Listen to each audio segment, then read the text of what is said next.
Holy shnikes. It's cold out there this morning, Andy. We got a little John Lennon going. Cold turkey has got me shoveling walks. Yep, snow. We had snow like a bandit yesterday. It's like, oh yeah, we're expecting just a smidgen.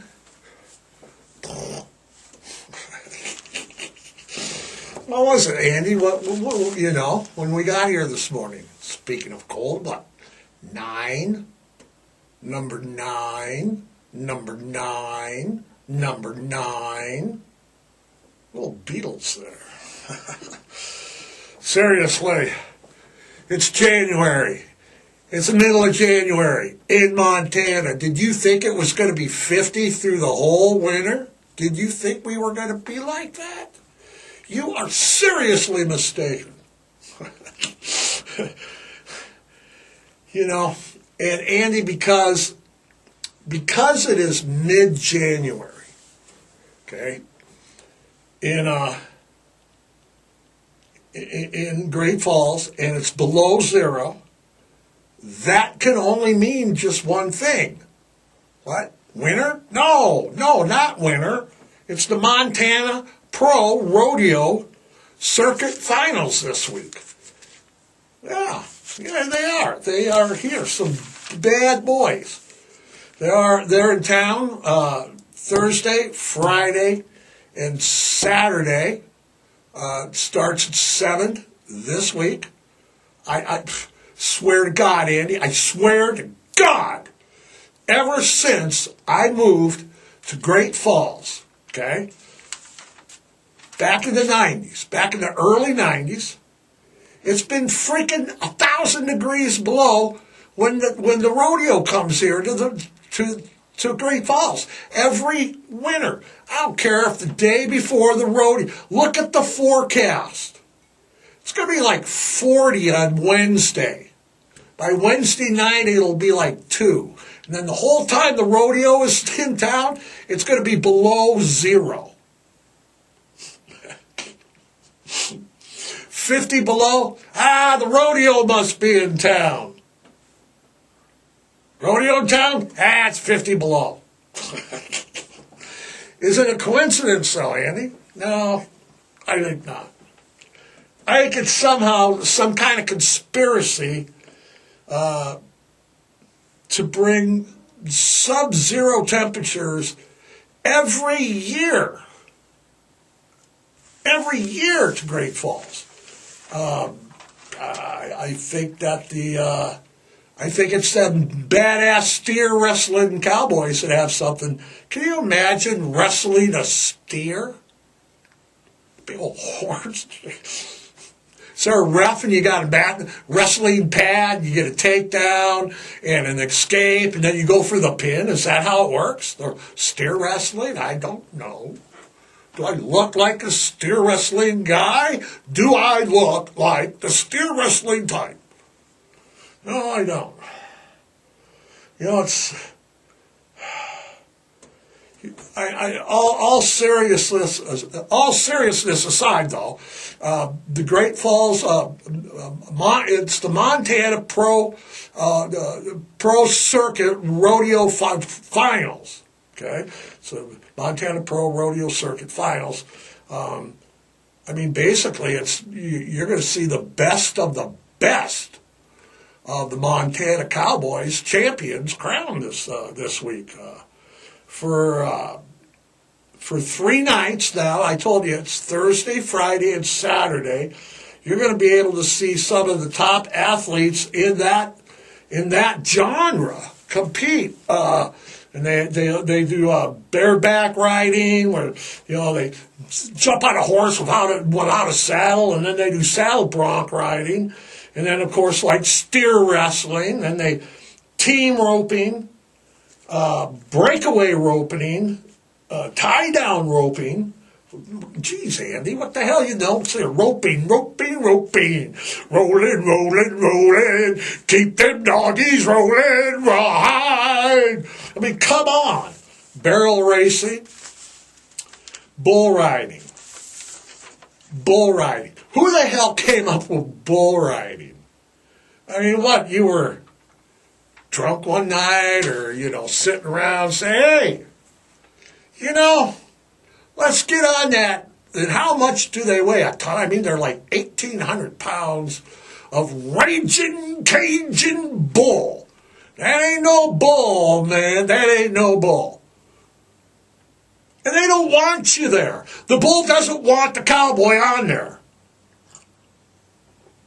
So they're like, hey, the bull don't want you there. Why don't you ride them and get your spurs on? And when you get on them, you can spur the hell out of them. And then isn't there a guy now that with a little taser or one that shocks them in the balls? Ah, they got me in the nads. It's like good times. Bull riding. Bull riding.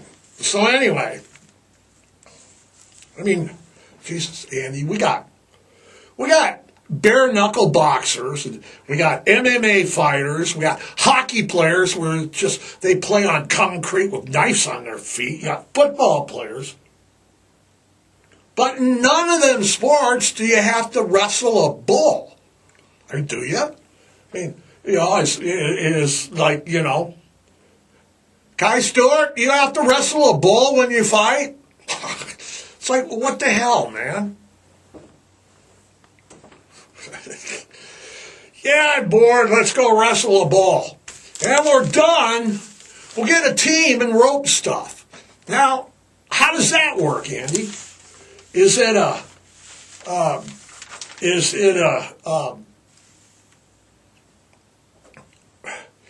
thing where the whole team, like a football team, ropes, like 11 dudes are out there, yeah, woo ha, yeah, we get along, Bill Doughty, roping the, no, not one guy, two guys, max two. Team is a team of two, not 11.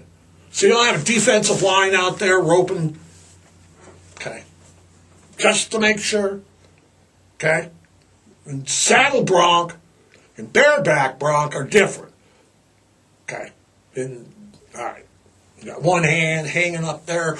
Woo-hoo! Man. Wow. Jesus. Are you serious, man? These guys are riding bulls, wrestling bulls, roping. What do they rope? I know what they rope. The pro rodeo circuit finals, like I said, they start right Thursday, and they go through Saturday.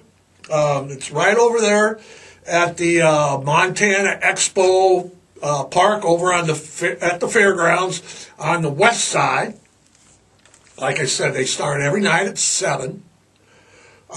Tickets are what? 25.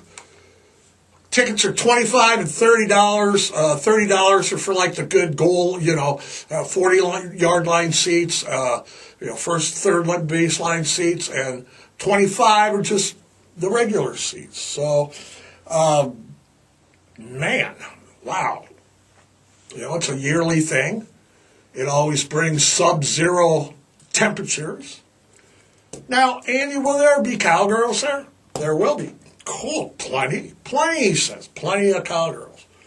But with the sub-zero temperatures, I'm not expecting to see a lot of flip-flops. Nope, okay. Well, alas, though, the forecast looks, and I'm looking at it right here, by next Monday when we see you, we'll be done with the below 30s, and we'll be cruising back up into the 30s and 40s.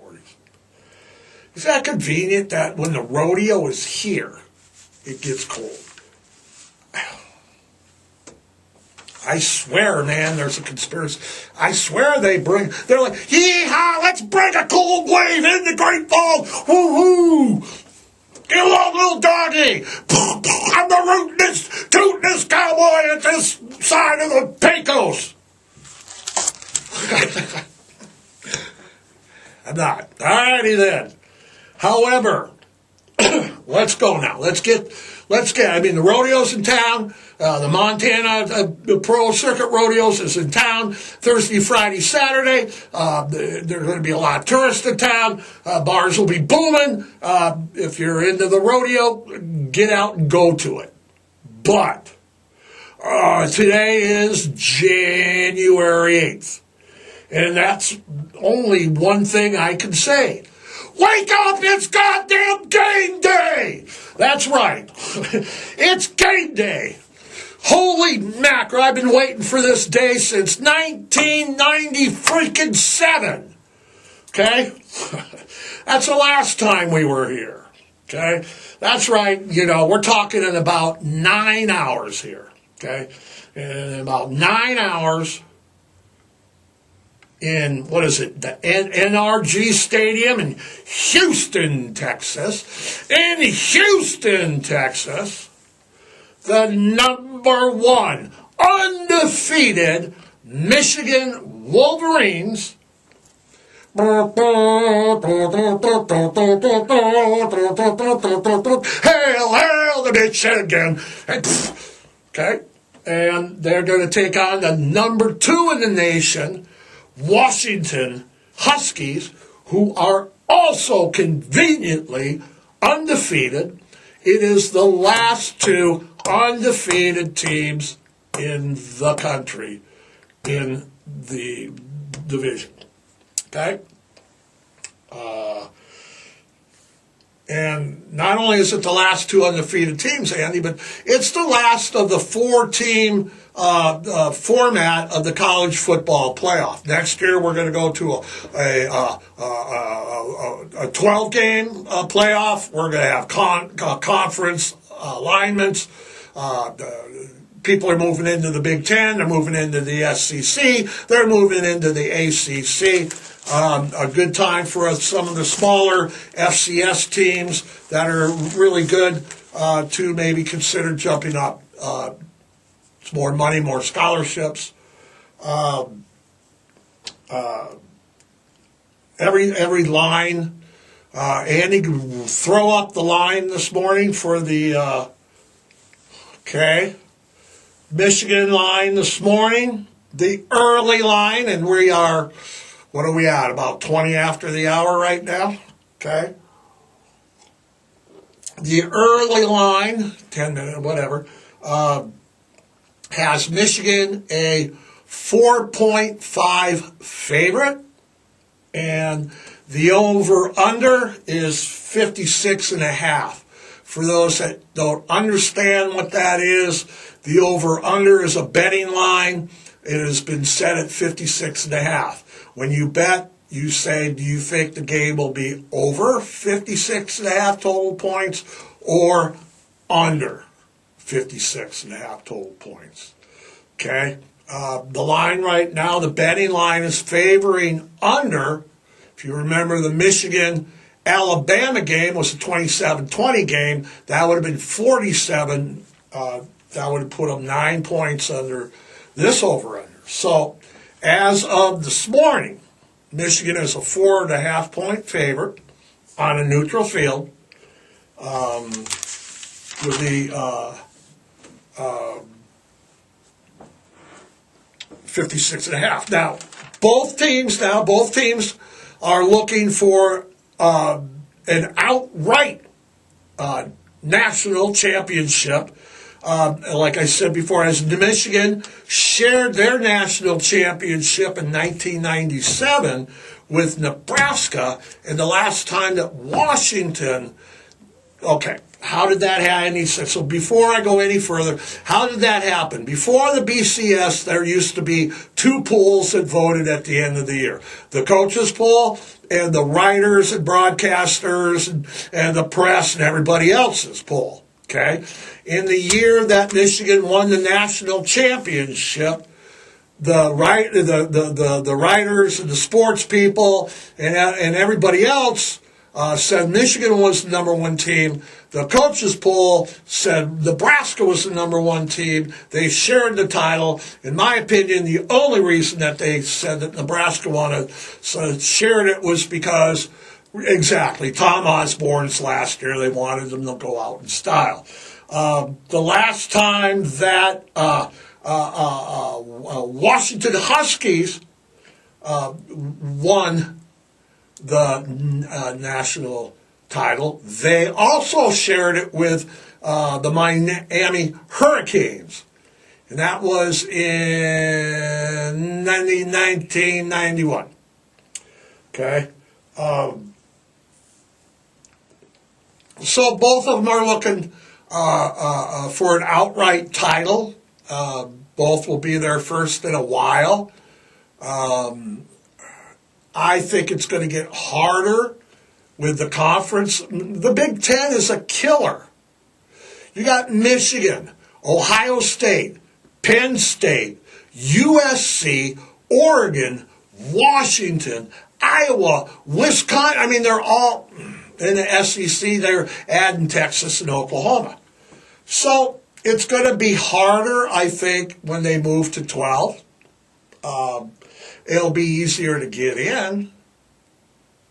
The Florida State debacle that happened this year is not going to happen again.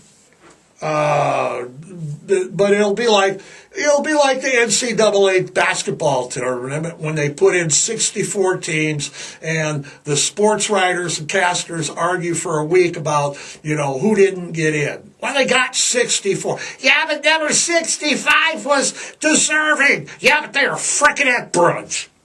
All right, so what are we going to expect tonight? I expect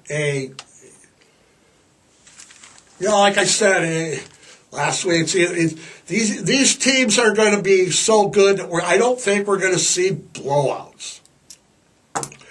I may be wrong. Okay, both teams that are playing tonight, they're both. Like I said, they're the last of the undefeated teams in NCAA. Okay, they start out with what, 120, 160? Okay, not to be confused with the FCS. All right. So what are we going to see tonight? Andy, what are we going to see tonight? He says. All right. I think that this college football playoff title game. It's gonna feature a contrast in style for sure. Okay, it's basically Michigan's run attack with Blake Corum and Donovan Edwards versus Washington's aerial attack with Michael Penix and wide receivers Rome, Odinance and Jalen McMillan. I mean, they're different teams completely. Different styles, different approaches of the game. I think that Michigan's favored by the 4.5 on a neutral field for a few reasons, or a couple reasons. Let's break it down. Michigan's defensive line versus Washington's offensive line. Now, Michigan has recorded 16 sacks in the past 4 games. So that'd be Alabama, Iowa, Ohio State, Penn State? No. They had somebody in between, Maryland. Okay? They had 6 sacks against Alabama, 5 in the first quarter. Okay? They limited the time. The defensive front shut down Alabama's running game. What did they get? 43 yards rushing total yards. They just shut them down. 143 total yards. Okay?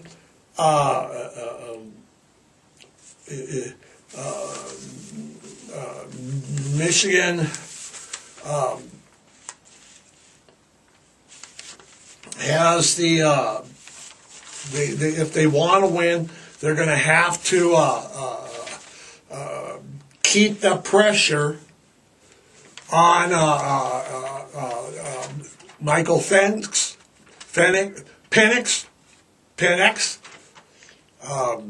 If they do, okay, the stats show us that if Michigan can keep the pressure on Michael, he only completes, 41% of his passes when he's outside of the pocket. When the rush comes in, he flushed out, his completion percentage goes from 70 to 41. Washington, though, basically gave up only 11 sacks all year. So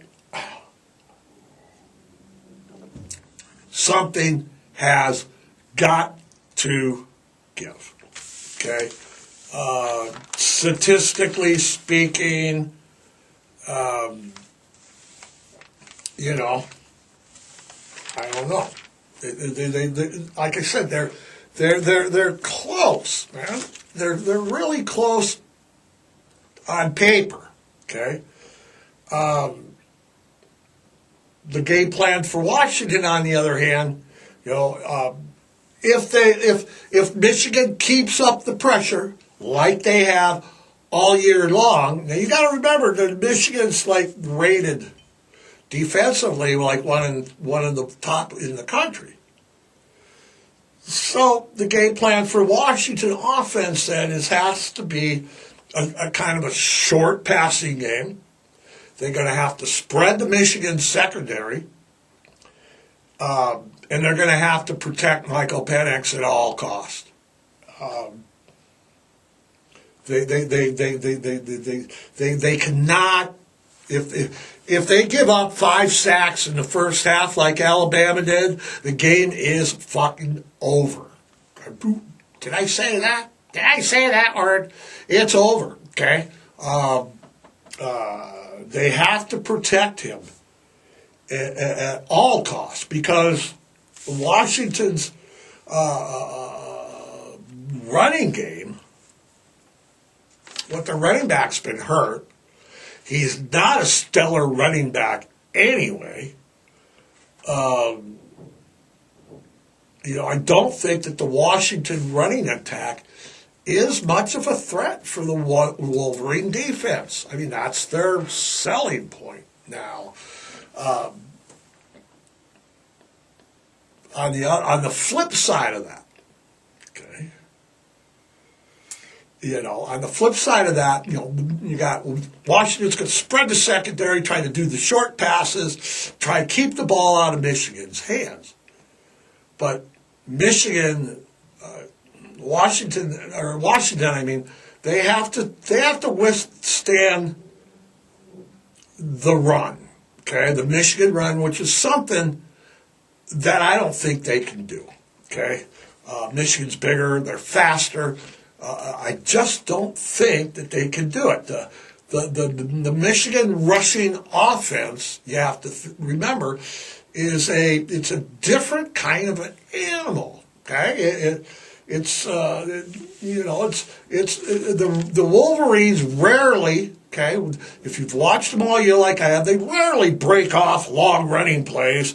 I mean, Blake gets one or Donovan gets one, but they've only had 56, all year.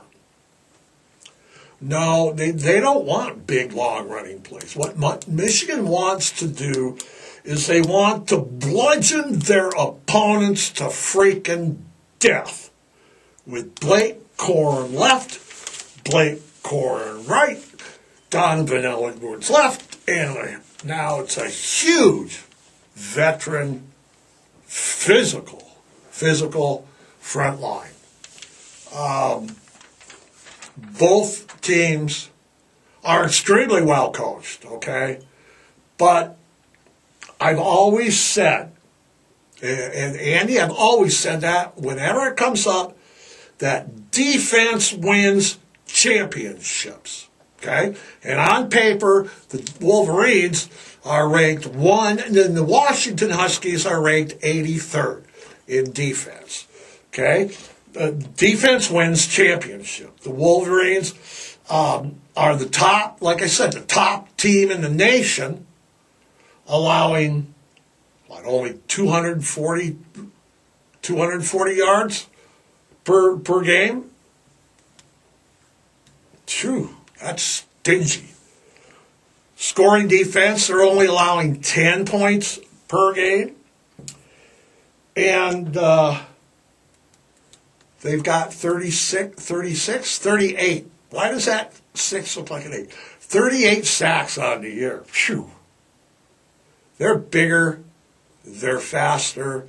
I think the game control, I just think that the ball control offense of the Wolverines will prevail. I told you to take the 3 points, to give the 3 points last week against Alabama, and if you did, you would have been a winner. This week, the 4.5 points, yeah, I don't know, Andy.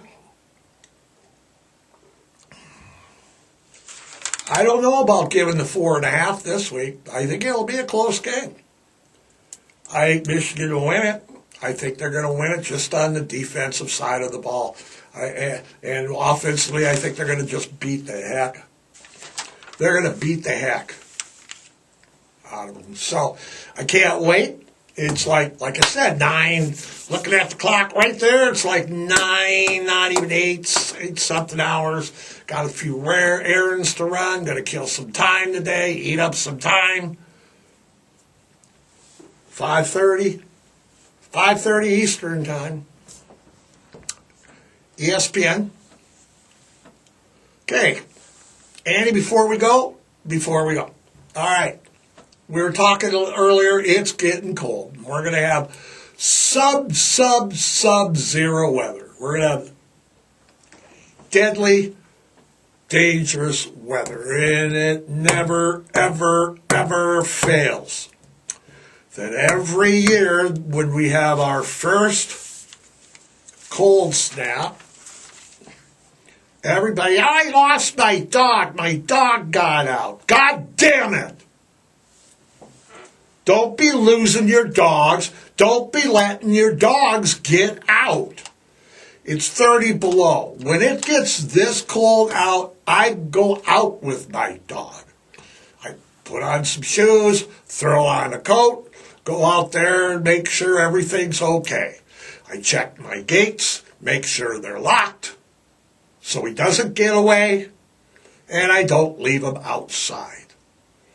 In this kind of weather, you don't leave your dogs outside. So, we're going to do what we did last year, and that is, if I'm driving around Great Falls, or if I'm online and one of the groups come up and said, so-and-so's been out, dog's been out, and it's been more than an hour, I'm coming and getting the dog. Don't like it? Don't leave your dog out. Okay? And for those of you that are grumbling and say, well, I'll wish that he'd come to mine. No, you don't. I can guarantee you. No, you don't. And only a complete, total asshole, punk, mother, would leave their dog on a chain outside in 30 below weather. Don't let me catch you. We will call the cops on you. And they will call them. I'll grab the car. I'll grab the dog, put him in my car, call the cops. You can beat on my window all they want. You ain't getting the dog back till the cops show up. Or the animal control. Sometimes we had last year, I know, Andy, sometimes we had a couple incidents where the person came out of their house, they wanted their dog back, and the animal control police said, no, you can't. Dog's almost dead. So we try to save lives. So, on that note, Andy, are we good? We're good. National championship is just a few hours away. Go Blue. We're going to be singing Hail to the victors valiant, hail to the conquering heroes, hail, hail to Michigan, the champions of the West. All right? Just a few hours away, Michigan, Washington, for all the marbles. Don't forget, the rodeo's in this town this week. Remember to adopt, don't shop, foster, rescue, spay and neuter, adopt a shelter pet today. Stay warm. We'll see you next Monday when we'll be celebrating. Until next Monday, have a great week. We're out of here, Andy. We're out of here.